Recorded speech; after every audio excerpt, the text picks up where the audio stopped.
Is Isaiah 14 a prophecy of Satan's final downfall? Where does the name Lucifer come from?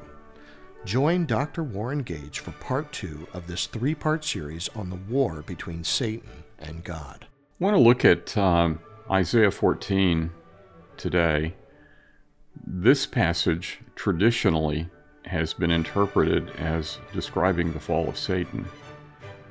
And I'm going to take a little bit of a different take on that in view of our talk on Ezekiel 28, which I think clearly does talk about the fall of Satan. But this one is very similar. It's talking about, Ezekiel 28 talked about the king of Tyre. This passage is really talking about the king of Babylon. And he is certainly satanic-like. This is where the name Lucifer comes from, so we will talk about that too. I think it's very clearly talking about a satanic-like king. But you don't talk to the animating spirit that's very clearly an angel behind the king like you do in Ezekiel 28. So let's take a look at it. I first should say something about the name Babylon. The problem with Babylon, and you've got that issue in Revelation because the great city there is named Babylon. And the question in the interpretation of Revelation is, what is the target city? Does it literally mean Babylon in Mesopotamia? Or is it speaking of something else? And I think that the book of Revelation clearly defines the great city for us. Revelation 11:8 is unmistakable. I think it's dispositive. There is no question but that Babylon, to John in Revelation, is Jerusalem. That's a surprise to us, perhaps, but it's made very explicitly clear in Revelation 11, verse 8, which says the city that is spiritually Sodom and Egypt, and where also the Lord was crucified. Well, Jerusalem was not crucified. The Lord was not crucified in Babylon. He was crucified in Jerusalem. So the question is why we can see that the judgments that fall when the vials are poured out in Revelation are very much like the fiery judgment on Sodom and like the plagues of Egypt.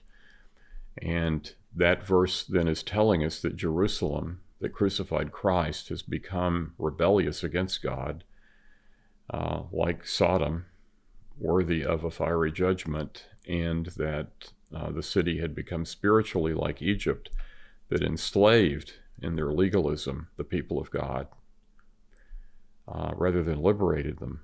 So those names are hurled against us, there are accusations hurled against the first century Jerusalem. And Christ himself is the one who said that all of it would be destroyed in the Olivet Discourse in Matthew. That's made explicit when the disciples are admiring the beauty of the temple. Jesus says from the height of Olives that looks down across the Kidron Valley to the temple that was standing there in all of its beauty, that not one stone would be left upon another. So that city itself would be destroyed because, and so that's why it is called Babylon. Babylon destroyed the first temple of Solomon, and that was, of course, appointed by God in judgment for the wickedness of the people. And the city of Jerusalem had become utterly corrupt. Jeremiah had said the temple was like a den of robbers, and Christ says the same thing against the second temple in his day, invoking the same kind of threat of punishment, saying that it too will be destroyed. In the event in AD 70, the temple was destroyed by Rome. So Rome too, along with Babylon, are temple-destroying cities. But that temple had been judged by Christ. He had begun the judgment of the temple with scourges when he drove out the money changers. And when Jerusalem begins the judgment on his temple, that is the temple of his body, as he commanded, destroy this temple. He's commanding them, kill me, basically, and in 3 days I will raise it up. Speaking of his resurrection, but also speaking of the third temple, the eternal temple of Israel that would be raised, he being the cornerstone on the third day on the resurrection. And so he commands them, destroy this temple, and in 3 days I will raise it up. And he spoke of the temple of his body. So that's by inspired text. We know that. So the third temple the cornerstone was laid on the third day after his temple was destroyed. God had taken the stone rejected by the builders and began the construction of the third, the everlasting temple, which would become Christ. And Paul talks about that. He's taking living stones from all over the world, Jew and Gentile alike, and building a cosmic temple. He is the cornerstone. He is also the capstone. So there are 3 temples that are destroyed within the context of the Bible. The Temple of Solomon was destroyed by the Babylonians. The Temple of Jerusalem, the Herodian temple, the second temple, was destroyed by the Romans. But Christ's temple, the temple of his body, was destroyed by Jerusalem. And his body was under no condemnation. And so the greater crime is really Jerusalem's. And in that context, Jerusalem becomes the target city. And the battle that takes place in Revelation is anticipating, first of all, and primarily, the judgments that will be poured out upon the temple in AD 70, which Christ also makes clear. Matthew makes it clear, speaks of the end of the age as well. So I think it's helpful to keep that in mind in the context. Isaiah and Jeremiah explicitly make it clear that the people are going to be taken captive by the Babylonians. They're going to enslave them. And the whole kingdom, because of the sin of David, will be brought to naught. The Babylonians will rise up. Isaiah says it's like the waters of Noah. The flood will come, and they will pour in. The Babylonians will pour into the land, and they will undo the work of the history of redemption up to David. The temple will be destroyed. The work of Solomon is undone by the Babylonians. Then they destroy the city. So the chief work of David to take Jerusalem is upheaved and destroyed. They will run over the whole land of Israel or Judah at the time, so that the work of Joshua is undone. They will take the people captive in slavery, and so the work of Moses is undone, and they will even take them back to the east where Abraham came from. So God, in his wrath, will not use that which is profane, and the whole history of Israel is undone. That's significant for Matthew's genealogy. 14 generations of ascent from Abraham to David, 14 generations of descent from David to the Babylonian captivity, then 14 generations of ascent from the Babylonian captivity to Christ, and he does not sin, and so his kingdom goes forth. And at the end of Matthew, he gives commission. All authority is given to him in heaven and earth, and make disciples of the whole nation, of all the nations. And his kingdom will endure as long as the age. He will be with his people. So I think that background is helpful, because in that context we understand how Israel is to view their exile in Babylon. Jeremiah will tell them to seek the peace of Babylon, to enter into its daily and commercial life, because you're going to be there for a while until the land has had its rest of Sabbaths. 70 years are appointed for that captivity. That's a generation or two. And so they're going to be there. They're to seek its peace, but ultimately know that God will bring them back. And so it's in that context that Isaiah writes the taunt to encourage the people when they're being oppressed by the Babylonians. Even though they sought the peace of Babylon, they would be oppressed by them. And in those days of oppression that were to come, they're to be comforted by this judgment that is pronounced upon the king of Babylon. So we take a look at it. Now, he is clearly satanic, and we'll see how that works out. When the Lord will have compassion on Jacob, and again choose Israel, and settle them in their own land, then strangers will join them and attach themselves to the house of Jacob. So it will be a time of Gentile ingathering, just like you find in Esther, when word goes out of how God delivered Israel through Mordecai and Esther. Many people joined themselves to the people of Israel, and they became one people. So it looks to the Gentile ingathering. And the peoples will take them along and bring them to their place, and the house of Israel will possess them as an inheritance in the land of the Lord as male servants and female servants. And they will take their captors captive and will rule over their oppressors. Ultimately, that speaks of Christ, as we know. And it will be in the day when the Lord gives you rest from your pain and the turmoil and harsh service in which you have been enslaved, looking to their restoration to the land, that you will take up this taunt against the king of Babylon. He will be a distant memory. It's kind of like, may God bless the king of Babylon and keep him far away from us, this kind of a thing. So now here is the lament, and this is clearly speaking of a satanic-like king. How the oppressor has ceased, and how fury has ceased. The Lord has broken the staff of the wicked, the scepter of rulers, which used to strike their peoples in fury with unceasing strokes, which subdued nations in anger and unrestrained persecution. So the Lord is now visiting the wrath of Babylon and its conquests upon the head of the king of Babylon.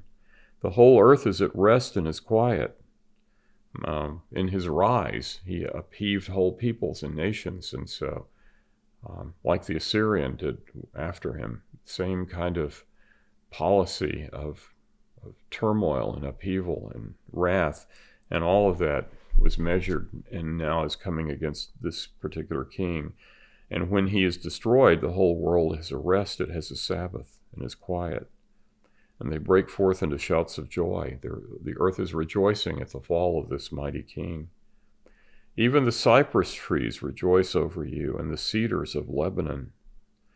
The peoples are put in the image of trees here, and these are remarkable. The cypress is the tree of the swampy areas, and the cedar is the tree of the mountainous areas.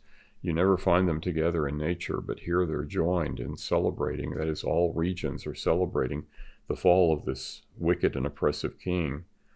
Since you were laid low, no tree cutter comes up against us. That is, nobody comes to the emblem of the fall of a dynasty is to cut down the tree, like the house of David was cut down, and the shoot came up, which is Christ himself, to replace the felled tree of the house of David, whose root was Yorish, was Jesse.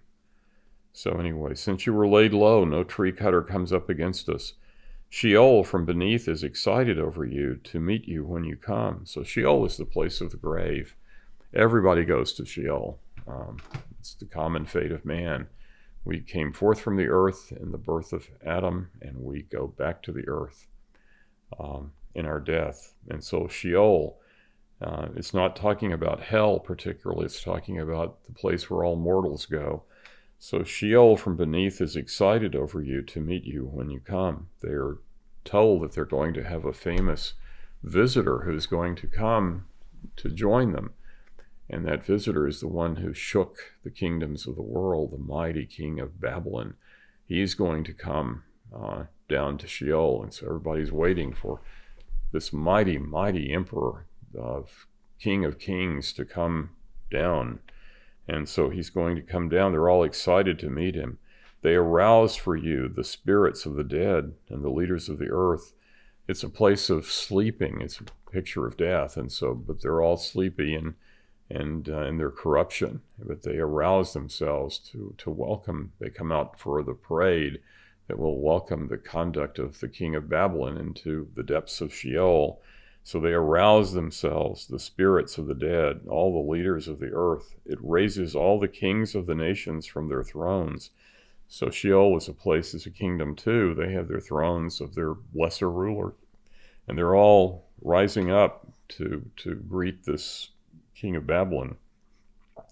They will all respond and say to you, even you have been made weak as we. Sheol is the place of corruption where the body falls into pieces. And so it no longer has that strength of stature, of bones and flesh. And they're all weak and frail. And they rise up from their slumber and see this king coming. And they say, you've been made as weak as we are. That is, they're taunting him with the fact of his mortality. He who called himself immortal, thought of himself as being divine. Even you have been made as weak as we are. You have become like us. Your pomp and the music of your harps have been brought down to Sheol. The kings in the ancient world always had basic musical instruments like harps and pipes in the distance. They would always have music accompanying them. When Darius fears that Daniel is going to be destroyed by the lions, he takes away his music and he fasts through the night, and then goes early in the morning of the third day and finds that Daniel has been delivered from death. So, but the instructive part there is that he has no music of any kind. The kings were always accompanied by music. Their harps have been brought down to Sheol. And so they bring him down to Sheol, and they bring him down to the lowest part of Sheol, where they've made a bed for him. And the bed is very dramatically described. Maggots are spread out as your bed beneath you, and worms are your covering. So he has a bed of maggots and a blanket of worms. Charming language. Isaiah is phenomenal. I remember thinking how Shakespeare was the Lord of our language, and how the oracles of Isaiah, just the poetry was so strikingly superior in every way. I think he's the greatest poet in the Bible. Unbelievable. So maggots are spread out as your bed beneath you, and worms are your covering. And then he says this, how you have fallen from heaven, O star of the morning, son of the dawn. Now the star of the morning, in the Vulgate, is the name Lucifer. The Vulgate was Jerome's Latin translation of the Hebrew text. And this is literally the star of the morning. It's the morning star. It's the star that announces the dawn is coming. And that title is applied to Christ himself. It was called the star of the morning at the end of Revelation. He is the bright and morning star. He brings in the light. And the morning star is called that because it presages the cresting of the sun and the horizon and the dawn. So the star of the morning is literally what the Hebrew says, but it was translated as Lucifer. Now, what does Lucifer mean? The Latin word that's the basis of that name is lux, which is light. And the genitive form of that is lucis, so it's lux lucis. Anyone who knows Latin will recognize that. And ferrare is the verb to bear.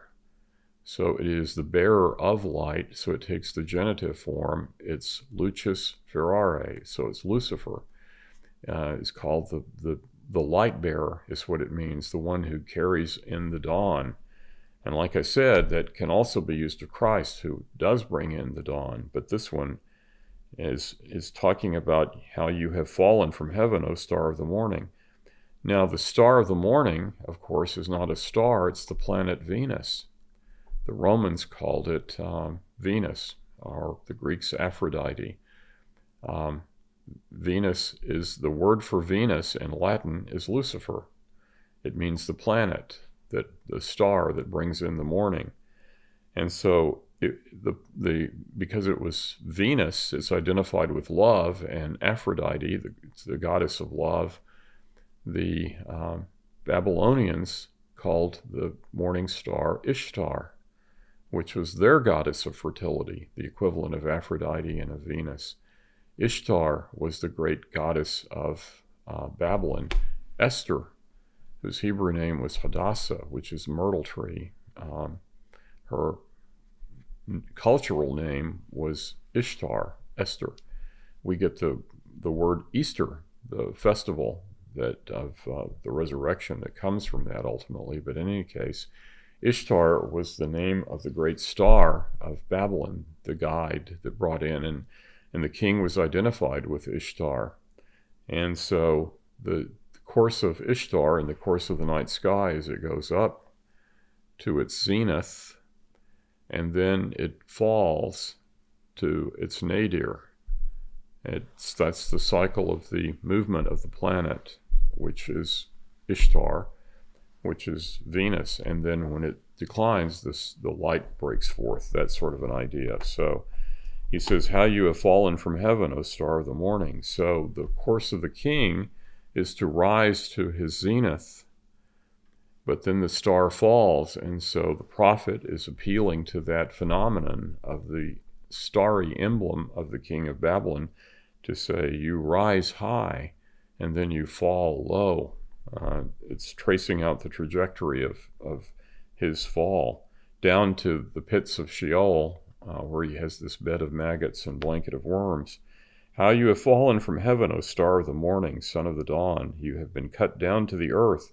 You who have weakened the nations. He had terrified the nations, but he was brought low. Where are all of the Hitlers and the Stalins and the Napoleons and all of these great conquerors of mankind, the Alexanders? Where are they? They're all decaying in some tomb somewhere. They terrified nations in their day, but now they have been weakened like all the rest of mankind. He says, but you said in your heart. Now we're looking into the heart of the king and into his divine fantasies, thinking himself divine. And this is where we see this satanic nature. He says, you said in your heart, I will ascend to heaven. I will raise my throne above the stars of God. I will sit on the mount of the assembly in the recesses of the north. Here is that north mountain. I will ascend above the heights of the clouds. I will make myself like the Most High. Wow, that's pretty impressive, what he is going to do. And the form of it is significant. Remember, this is a taunt. He's been brought down to the lowest place in Sheol, and then the prophet remembers what his secret heart desire was. I will become divine. I will replace God, is what's involved in this. I will ascend to heaven. I will raise my throne above the stars of God, the Temenanki, they would build artificial mountains when they were in alluvial plains in the ancient East so they could worship their gods. The Egyptians would build pyramids, mountains of stone, and the Mesopotamians, which is also an alluvial plain, would build zigguratу. They would build the ziggurats of brick, sun-dried brick. They would be staged pyramids. They're building mountains where God would dwell at the very summit of those mountains, at the Pyramidion. You said in your heart, I will ascend to heaven. I will raise my throne above the stars of God. I will sit on the mount of the assembly. I will ascend above the heights of the clouds. I will make myself like the Most High. That goes back to the fall of man. You will be like God. The enemy says, the serpent says to the woman and to the man, you will be like God. Well, they were like God. They were made in his image, but it's a different kind of a simile. It's not a simile of comparison. It's a simile of identity. You see that with Jerusalem is built like a city in one of the Songs of Zion Psalms, 46 or 48. You build, I think, or anyway, Jerusalem is built like a city. It is a city. It's a simile of identity.